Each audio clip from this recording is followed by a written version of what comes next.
What's up guys? So nandito po ako ngayon sa Umawas Eastern Samar.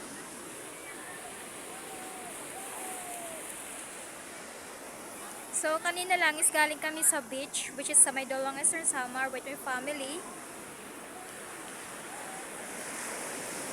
Diba? Nagpicture-picture lang kami at hindi ako nakapag-vlog. So ngayon nandito kami ni Joy Joy.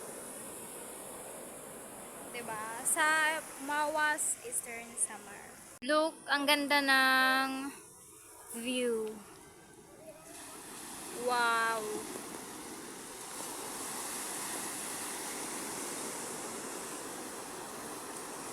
Tapos ang mga buhangin ay maganda. Yan yun. Super nice.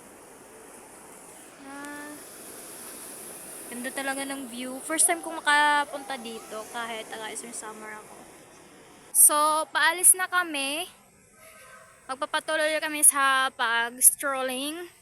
Biglaan lang yung vlog. Naalala ko kasi na ilang months ata or ilang days na akong hindi nakapag-vlog or hindi na ako nakapag-upload sa YouTube channel ko. So, mag-vlog ako ngayon.